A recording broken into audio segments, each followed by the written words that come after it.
Hare Krishna. Om Ajnanam Timirandasya Gyananjana Shalakaya Chakshurum Militam Yena Tasmai Shri Guruve Namaha. So continuing study Bhagavad-Gita chapter 6. Krishna has just described the yoga system and how it culminates in samadhi. So he described the situation of samadhi. What is the experience of one who has attained samadhi? And the unlimited happiness that person experiences. So Arjuna has some doubt about this process. We discussed it also last class, but we'll again mention it here. Yoyam yogas tvaya prokta samyena madhusudana. So this system of yoga that you've described, etasyam etasyaham na pashyami chanchalatvat stitam stiram. I do not see how someone can be steady in this process. Because the mind is chanchalatvat, it is very fickle. So in this process, the mind, you have to have extraordinary levels of equal vision. And very hard to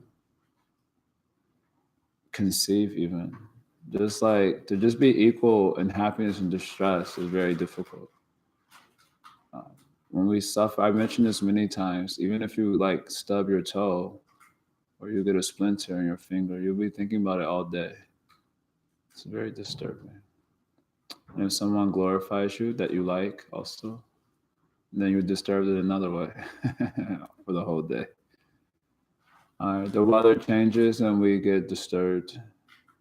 Just like sometimes the weather is a little foggy or moody, then we want to sleep all day. Isn't it? This is a good day for sleep, watching movie or YouTube all day. Good weather for this.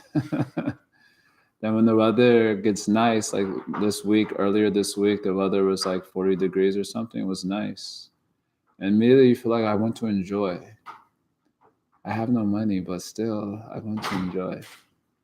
Isn't it? The spirit comes, isn't it? You can feel the spirit. It was like, I don't know, 4 days ago, the weather was very nice. Everyone was wearing t-shirts and shorts. As soon as that weather came, you feel like enjoying also. And especially in this area, everyone is like laughing, giggling, and having a good time. So you're supposed to see that with equal vision. That is very difficult. And even more difficult is seeing stone and gold with equal vision, seeing friends and well-wishers with equal vision. So if Arjuna has to practice this, then he has to look upon the opposite party with equal vision. So he said, I'll be able to practice this for 1 or 2 days, and on the third day, I'll go back to normal. It's very hard to maintain that sort of equanimity of mind for long periods of time because the nature of the mind is very fickle. So that is Arjuna's doubt about this process. Who can be successful in this process? Hardly anyone can be successful. And then Chanchalam Himana Krishna, because the mind is fickle. So Krishna may say you control the mind by the intelligence. So we mentioned this last class also, I believe. The chariot of the body analogy is given. You've heard this analogy before. So the body is like a chariot and our senses are like horses, wild horses, Mustangs. Mustang's like a wild horse. That's the one that, that goes like this, and the cowboys. I've never seen a cowboy, but I've seen movies. And then the reins of holding the horses is compared to the mind, and the intelligence is compared to the driver holding the reins. So Krishna may say, yes, the mind is fickle, but you're just controlled by intelligence. So then Arjuna says pramati, but it very agitates. It's agitated, even though I want to control by my intelligence. The difference between mind and intelligence is that mind accepts and rejects objects on account of pleasure and displeasure. So if I like it, I say yes. If I don't like it, I say no. That is the mind's function. Intelligence is to discern if the thing that you like or don't like is good for you. You may like things that are not good for you and don't like things that are good for you, which is generally how it is. Generally, that is the normal function in conditioned life. Anything that's bad, we like. Anything that's good, we don't like. So intelligence is there so to inform it, to override the function of the mind. As you like this, but this is not good for you, so no. You don't like this, but this is good for you, so yes. So the intelligence is supposed to override the function of the mind. Right? Mind accepts and rejects, intelligence discerns. That is the difference between the two. Or Prabhupada puts it very simply. He said, mind is, you're at the top of the building, and the mind will suggest, why don't you jump off? Then the intelligence said, because you will die. And then you say, oh, okay. Or sometimes here in the city, you see someone standing close to the edge of the thing, and you think, what if I pushed them off? Unfortunately, sometimes the thought comes out, isn't it? Like as a fun thought for you, it's also fun in your mind. That's like a very cruel thing, but in the mind it comes out as fun. What if I just like kind of like just tip them over, give a little tip? Then the intelligence say, you'll probably kill him, and then you'll go to jail for homicide. You're like, oh, okay. So there's a difference between the two. So Krishna may say, you just override. The mind is fickle, but you're controlled by the intelligence. But then Arjuna says, pramati, the mind is very agitating. And why it's agitation, and balavat means strong or stubborn, dridham, obstinate. So just like you take some medicine to cure some disease, but the disease is very strong. So then the disease overrides the medicine. So in the same way, the intelligence is supposed to control the mind, but the mind is so agitating, strong, and obstinate that it overrides the function of intelligence. Right? Maybe I mentioned this last class also, and we say things like this. Like I always give a romantic example because it just makes it crystal clear because we have plenty of experience with that. Well, most of us do, or either personally or vicariously because we've seen a lot of movies, so we know that way also. So some relationship is there that's clearly not healthy for you, but you say, "But I can't help. I love them." So that is my intelligence is telling you this is a bad idea, but the mind is saying like this, I can't help it. I just, the heart wants what the heart wants. I can't help that I love them so much. So that is the mind. So Arjuna says, Tasyaha nigraham manye vayor iva suduskanam. So instead of doing this mind, I think it would be easier to control the wind than to control this mind. Very difficult. So Krishna wants to respond to that. You understand the doubt? This is a very reasonable doubt. Even now, if you hear you can control your mind, we don't believe it. We've already kind of resigned ourselves to the reality that our mind is just uncontrollable and jacked up. It's like having a kid that always throws a temper tantrum. You just kind of resign yourself. This is just a bad kid. Nothing I can do about it. Actually, you can do something about it, but because we see like no hope, we see no possibility. We've kind of resigned ourselves to this. This is the way the mind is. So, isn't it? So if someone says you can control your mind, then you don't believe. It's interesting because if we put up some sign outside, how to control the mind of others, then many people will sign up. Oh no, you put up some sign that says the art of mind control. And then immediately people are going to try to thinking how to control others' minds. Isn't it? If you put up some sign, the art of mind control, I really wonder how people would read that. The art of mind control. They don't think the art of controlling my mind. They'll think, oh, they'll teach us some mystic power how to control others' mind. Because we've already resigned ourselves to the fact that our mind is uncontrolled, we may not be able to control it. So this is Arjuna's doubt. Who can control such a crazy fellow as his mind? So in verse 35-36, Krishna gives answer. Asamshaya mahabaho mano durnigraham chalam abhyasena tu konteya vairagena chagrihite. So he says, undoubtedly, Almighty armed Arjuna, mano durnigraham chalam. The flickering mind is difficult to control. So he agrees with Arjuna. No doubt, this is very difficult. But he refers to Arjuna as Mahabhaho, which means mighty armed. So you have these big arms, bro. You've subdued so many enemies in the past. So why don't you subdue this fellow also? That's the meaning of calling Arjuna Mahabaho here. You have big arms and you subdue many enemies, so you subdue this enemy also. Because earlier we heard the mind is friend or enemy, isn't it? So just as you subdue other enemies, you subdue this enemy also. What is the difficulty? Mahabaho. Just like everyone is interested in fighting the enemy. Many politics, the whole political thing is based on this friends and enemies. So what about this enemy that's living so close? I think I joked about this earlier in this chapter. Imagine waking up every day and your enemy is like right next to you, right when you wake up in the morning. Just like our Kevin, he was doing some face mask and it was like black, like dark black. So when I opened the door, so it looks scary.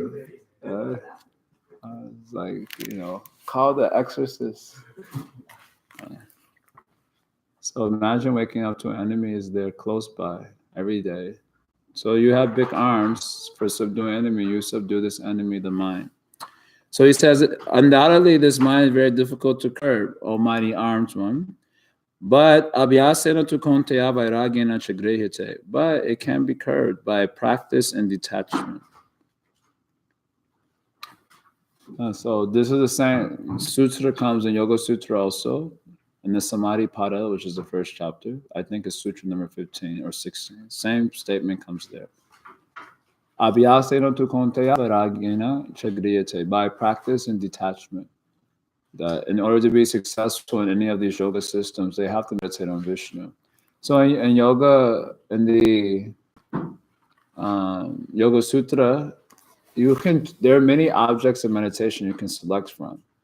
And Patanjali kind of presents it as optional. He doesn't make a mandate, you must meditate on this particular object. So he presents Ishvara first and kind of the mantra. And then he presents other objects you can meditate on. A yogi, a self-realized yogi, prana, you can meditate on your breath. He gives not a long list, but a list. Finally, he says you can meditate on any object you want, whatever object it is, you can meditate on that. So of course, because of the secular world, they like that option of meditating on anything that they want. But actually, if you really want to become successful in achieving the goals of yoga, any yoga system, especially this yoga, then there should be meditation on Vishnu. So Krishna has already mentioned that in 261. Because if you don't meditate on Vishnu, what will be the result? Dhyayato vishayam punsam sangaseshu bhajayate. Then you will meditate on the sense object. That's only the two options. And then from there, you get finished. While contemplating the objects of the senses, one becomes attached. From attachment, lust. From lust, frustrated, anger. From anger, bewilderment. From bewilderment, memory is lost. From loss of memory, intelligence is destroyed. And when your intelligence is finished, then you finish. You perish. That's the list Krishna gives, 262, 263. And this process happens in minutes or seconds even. It's a very fast process. It's not that it could be slow, but usually it's quite efficient. Think road rage. Road rage and so many things. So abhyasa here really means the practice of meditation on Vishnu, which is also required in the yoga system. And vairagena. Vairagena means to renounce the sense objects. And vairagya means renunciation. And Yoga Sutra also, this means to also contemplate how those objects give suffering. That's why spiritual people are usually morbid, a little morbid or pessimistic. People say like this, why are you people so pessimistic? It's because we got our eyes open. That is the reason. So vairagya means to renounce, but they do this by contemplating the suffering that sense objects give. And we've all experienced plenty of suffering from sense objects, isn't it? Plenty of suffering. Even we suffer the consequences now, so we forget. Not that we forget, we kind of like suspend our awareness of that. And that is required for, again, indulging in enjoyment naturally. So for the yogis, vairagya, they contemplate regularly how their life of enjoyment caused suffering. And that way they try to become detached. So although Krishna is saying that it's undoubtedly hard to curb the mind, he said it can be curbed by this process of vairagya and abhyasa. Asanshyatatmana yogo dushprapa iti me mati.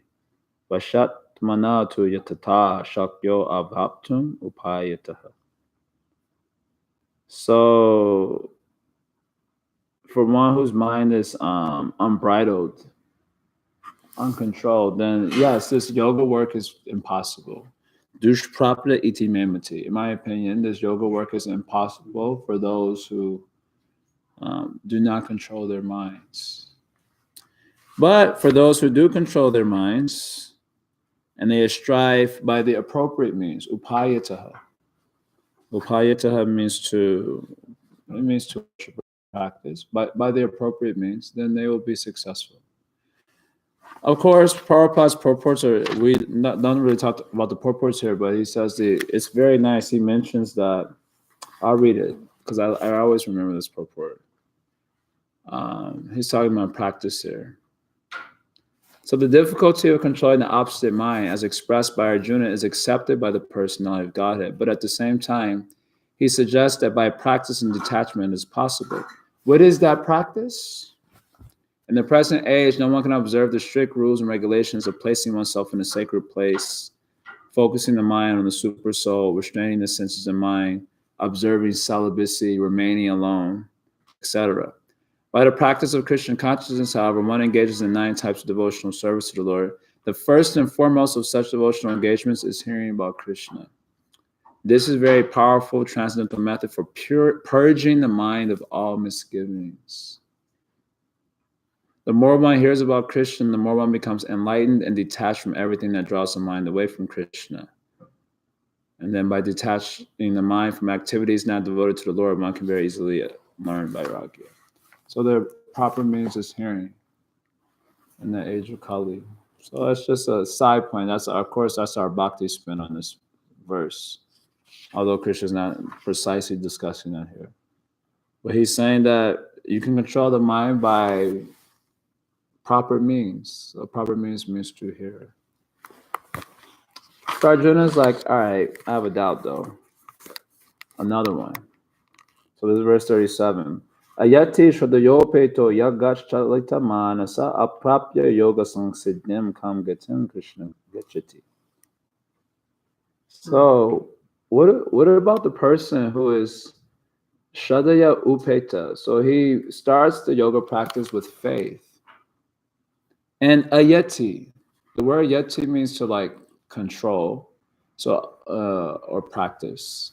So ayati means like lack of control, no practice. Here, our Acharya said ayati means little, little practice or weak practice. So he starts the process with faith, but his practice is ayati, a very weak, feeble practice. And Chalita Manasa, Yoga Chalita Manasa. So because he has weak practice, the mind is really crazy. Chalita Manasa.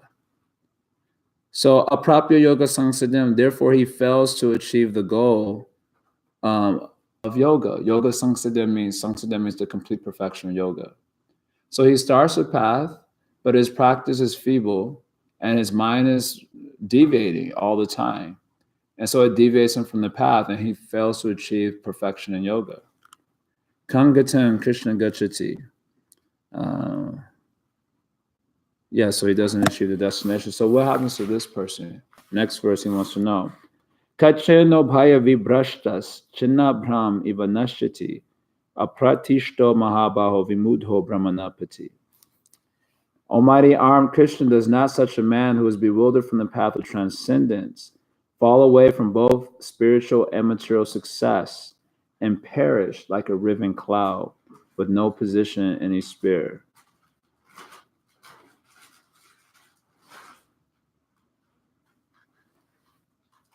Yes, now upaya vibrashtas. So when he took up yoga path, he stopped the material path. So it's like so you can imagine the material path is like one cloud. So he broke off from that cloud of materialism to do yoga path.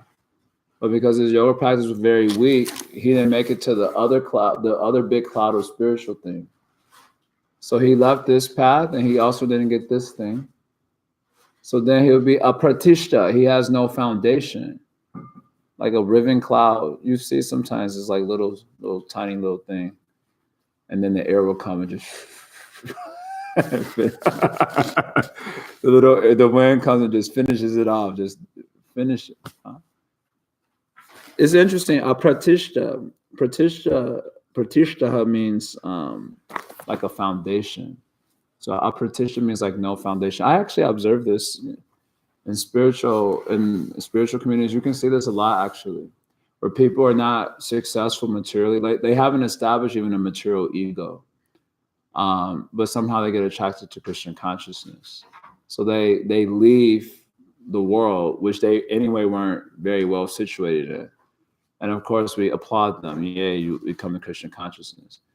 But then they have weak practice and they don't have a sense of grounding even in Krishna consciousness also. And so they don't really move towards Krishna either. And they also have no standing in this place. So then what happens to these fellows? They become crazy. And so therefore, our sinners often have this issue. Of course, we don't make people crazy. Well, we don't make them crazy. We see this in so many institutions, though. Yeah. Even this in the church, same Yeah. churches. So this comes up a lot, actually. That they don't have established material ego, then they call for spiritual life. But then they don't really get grounded in spiritual life because ayati, chalati manasa, their weak practice mind is going here and there. So then our pratisha, they have no foundation anywhere. Then because they didn't really move towards Krishna nicely, they can't stay in the ashrams anymore, so we kick them out. And neither they have any place there, neither they're welcome here, or they can come, but you can't stay. So neither you're not here, neither there. Then what happens to that person? That's a very good question, actually. It's a very genuine concern. Then they can become totally lost person. It can be very depressing also and very frightening. At least when you have a pratisha, like a sense of self in the material sense, right? That helps people to function on a day-to-day basis. It's like when we say no ego, we mean you're not in a mood of false ego. Krishna will say this later on in chapter 18, verse 17. Yasya anakrita bhava. Yasya anakrita bhava, where one does not have the bhava of the false ego. You have to have some ego to operate in the world, just like you operate as a human being, isn't it? You don't operate as a cat. Some people do, and the same people, if they have human bodies, they have human ego. They don't have cat ego. And that human ego allows them to operate in the material as a human being, isn't it? So you need some ego to operate, right? So within that category of human, then you need some sort of solidarity, like what is my identity? How do I work in the world and so on? People need to find that. It helps them to function. So neither you have that, neither you find any identity in Krishna consciousness also or spiritual life. Somehow that doesn't catch either. Then you become apratishta, no foundation. Then you'll perish. You'll become lost. You might become crazy also.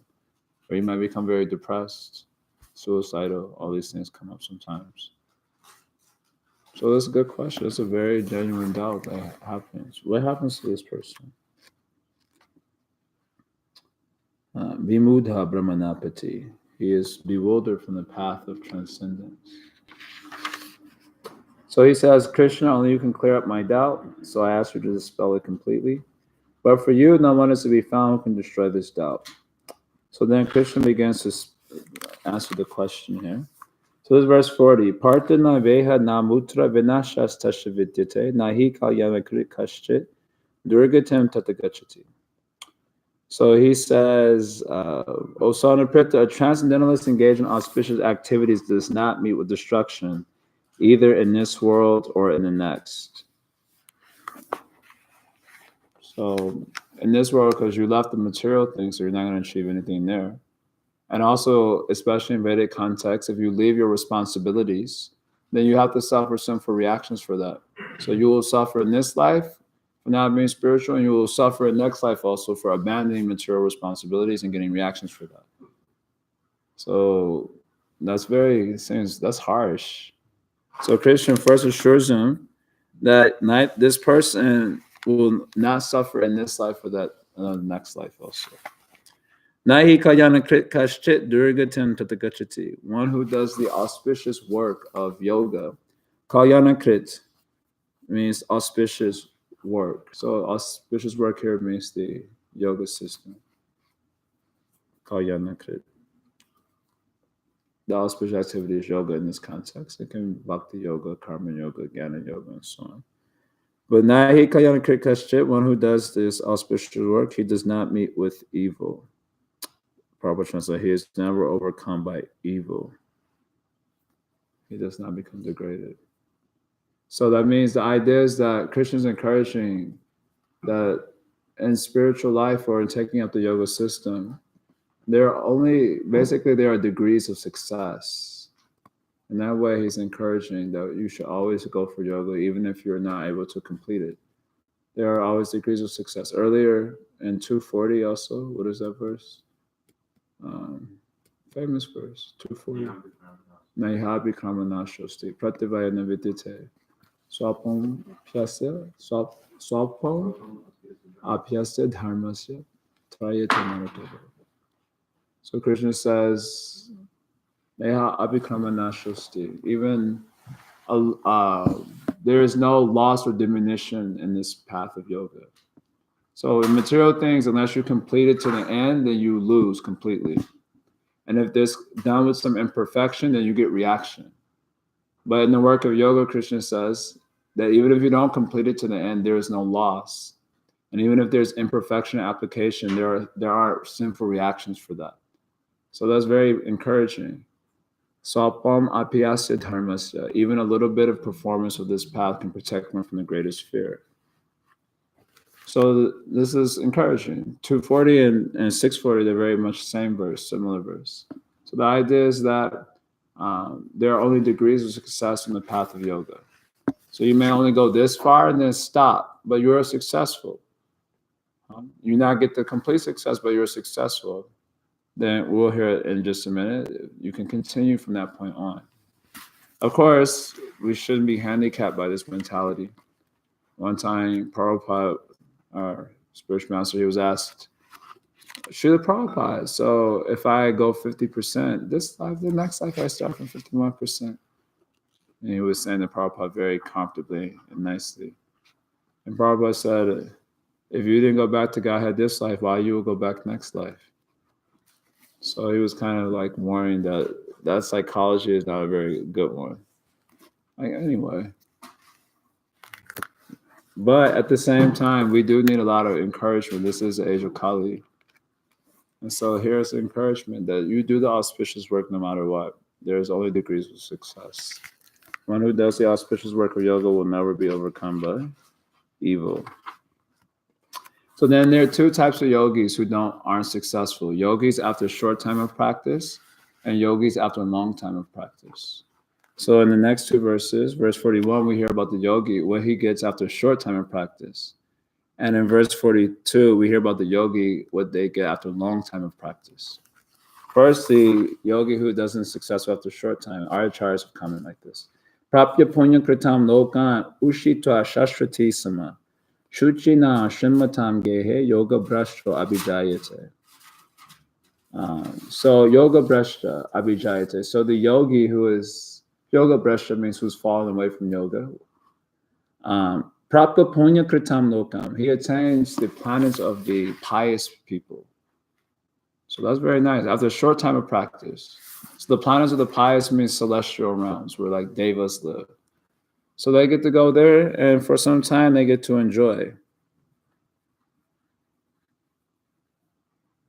Yes. Ushitva shashrati sama. After dwelling there for many years. So that's very nice, isn't it?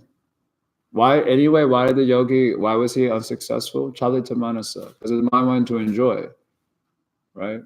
That was why. That's why he was unsuccessful, because his mind wants to enjoy. That's why karma is the big obstacle in yoga. That's what Krishna mentions in chapter 3. This karma is a big obstacle. So Chalita manasa means you wanted to enjoy. So after a short time of practice, you go to the plans of the pious, and you get to enjoy. Haribo. Very nice. Yeah? We should we can sell this point to the people. You can enjoy it nicely. And then after your piety, there's exhausted. Shuchidan Shrimatam Gehe. Then you get to be born in the family of either Shuchina means brahmanas, people who are thoroughly like religious people, clean. And Shrimatam means like the aristocratic persons. So you enjoy there, and then you come back to the terrestrial plane, earth plane, and you get to enjoy here also. Enjoy either an aristocratic family or you're in a highly cultured Brahmin family. So the result is very auspicious. And this is after a short time of practice. Understand? The next verse. What about the yogi after a long time of practice? What happens to this yogi? So this is verse 42. Atava yoginam eva kule bhavati dhimatam. Eta di dulabham taram loke jama yadidrisham. So atava means or, and or here in context refers or if the yogi has fallen after a long time of practice. That's how our acharyas have commented on that. Kule bhavati dhimatam. He takes birth in a family of dhimatam, a family of highly accomplished persons in the process of yoga. So probably like acharya families, people who are already profoundly spiritual. They get to take birth in such families. That's after a long time of practice, because then that's more auspicious than going to the celestial realm. The problem of going to the celestial realm and enjoying is that you get enjoying impressions, so those can create complications in the future. But if you're born in a family of yogis and transcendentalists, then you'll get those impressions from the very beginning. So it's more auspicious.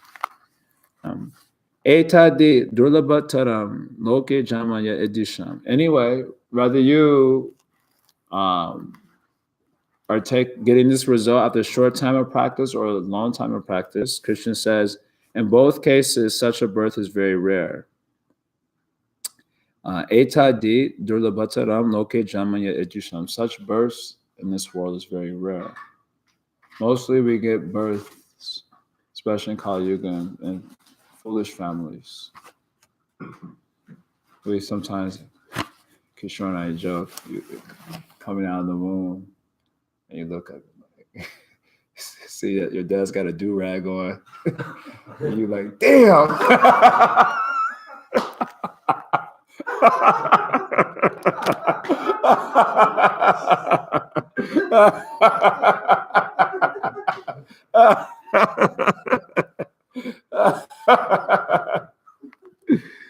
So Kali Yuga, these births are very common.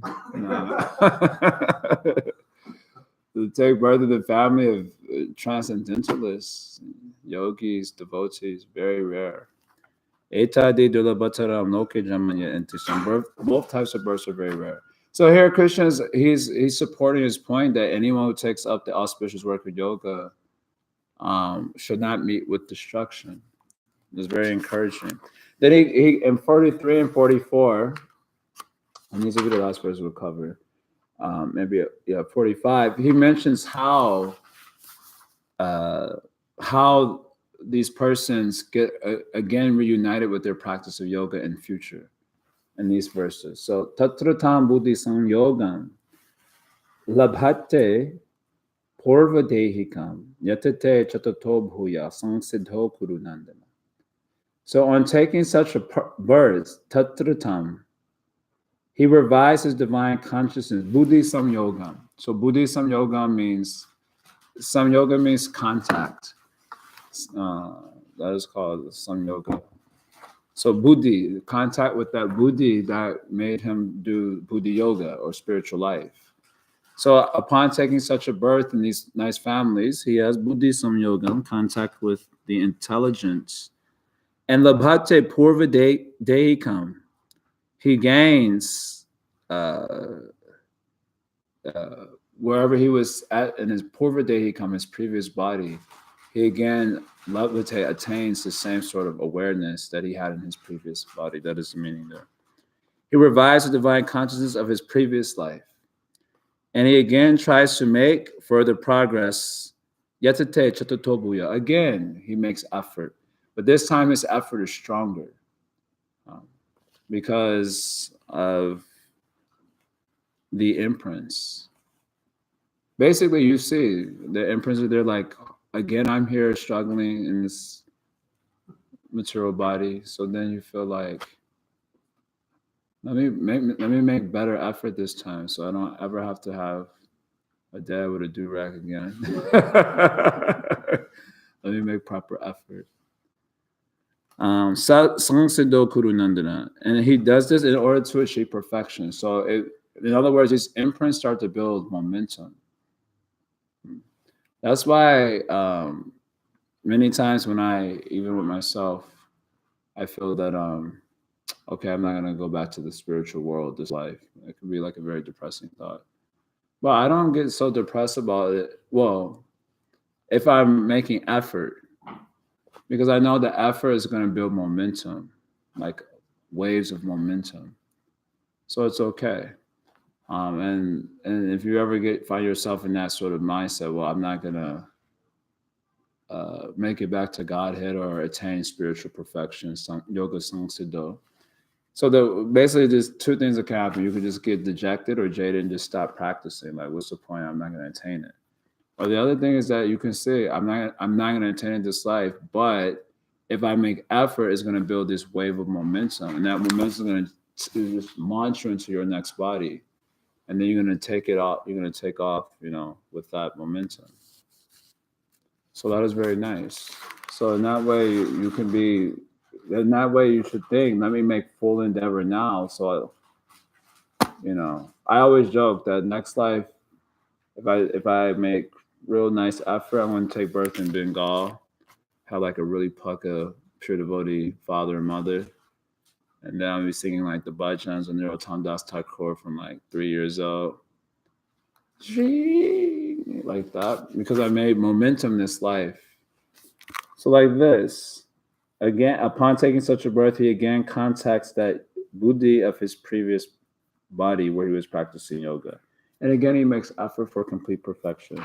In verse 44, by virtue of the divine consciousness of his previous life, he automatically becomes attracted to the yoga principles. So purva abhyasena te naiva. Hriyate yavashopi saha.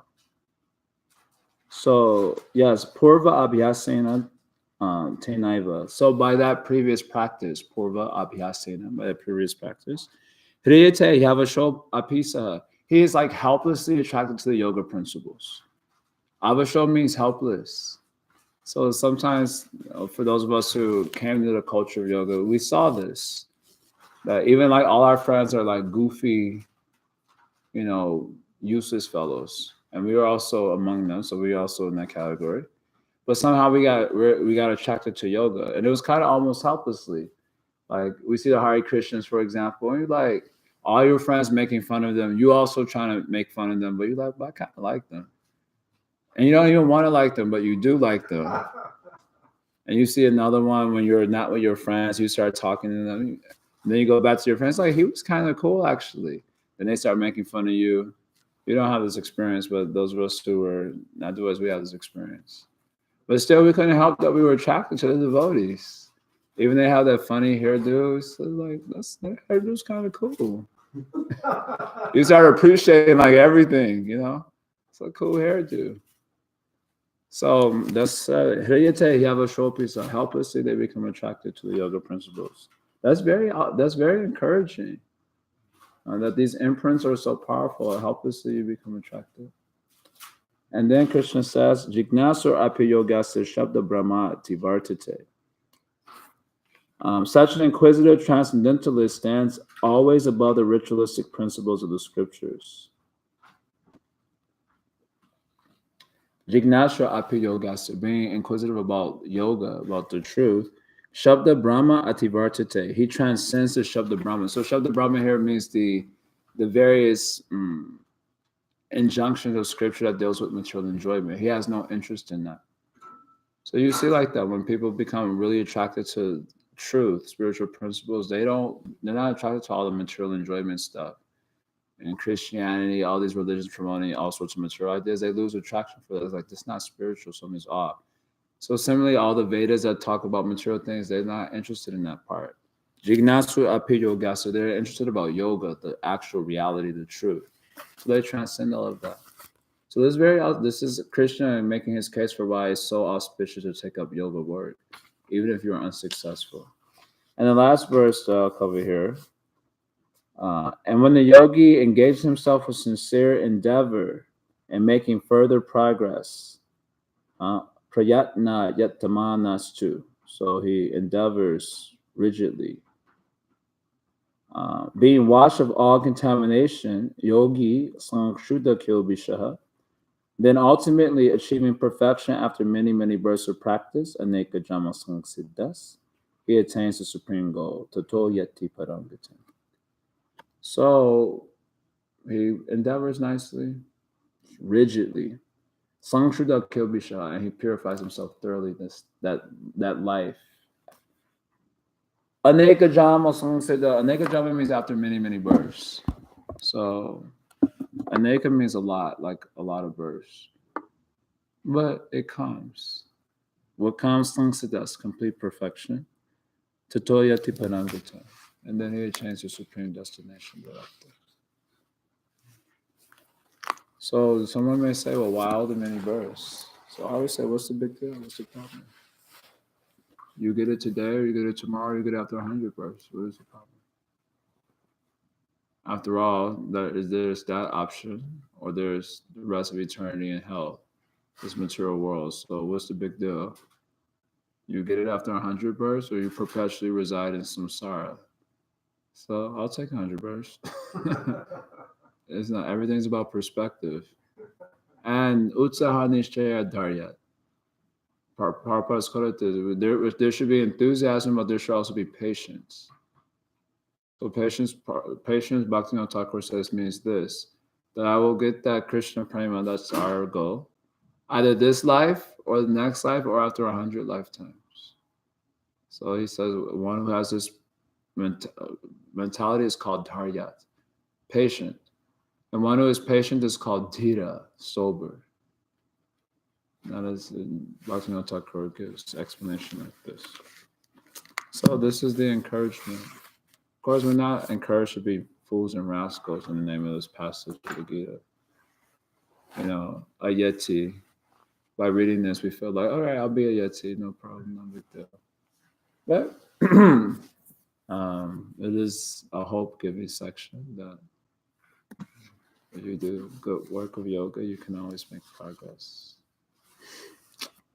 Okay, we're gonna stop there. I'm gonna finish a chapter on Wednesday because it's gonna be a neat finish. I do have questions for the whole chapter,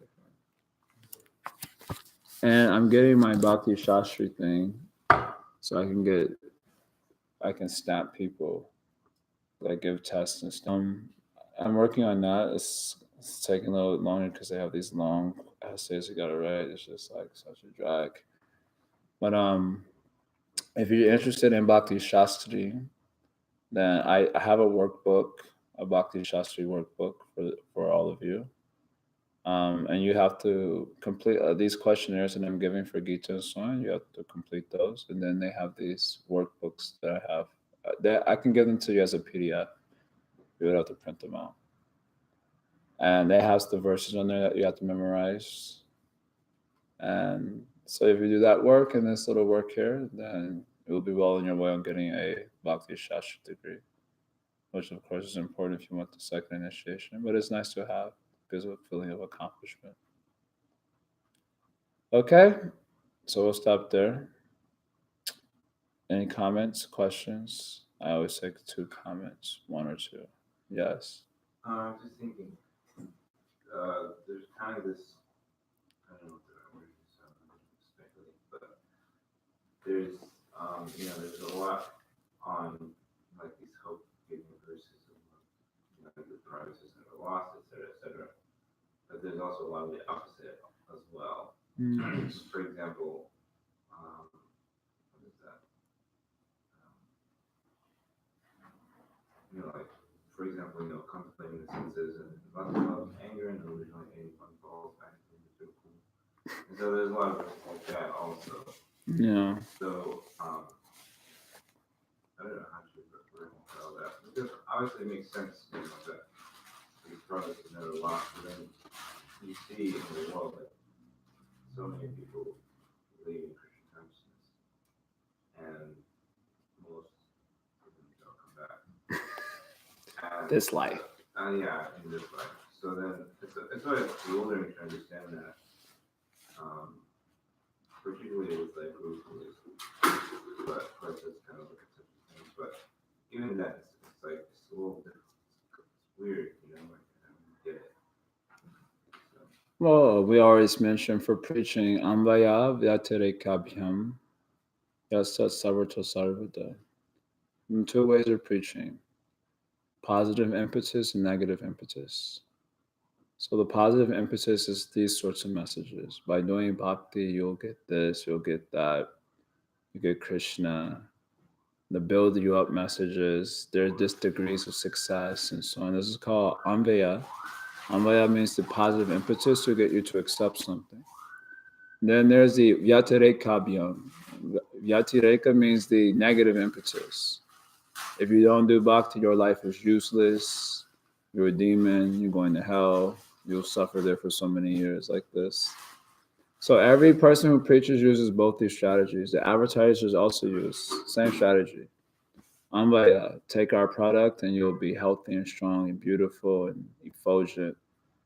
And then Vyatirek. And if you don't take our product, you'll become diseased. You'll be ugly. No one will like you on Instagram. They do. So everyone uses this strategy for preaching. So that is, double. It's a preaching strategy. You have to hit both sides. Ambaya Vyatirek. And that way you get a full picture. Then there will always be devotees, or in spiritual communities, you always have those persons who are like kind of hard on one side or the other. So someone who's just like the positive messages. And so then there'll be another devotee counterbalance that. He'll give the Vyatirek, the other side. Then there'll be other side was the hell-raising devotees. They really like that. So then you need the other side. And that way it always gets balanced out. In order to make progress, we need both sorts of things. We need to be inspired and we need to be warned also. So like that goes on. Nice. Okay, anything? Travis, share something. Okay, what did you hear? You don't have to reflect on anything.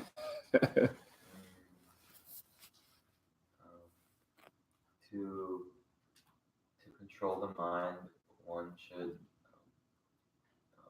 practice and be detached.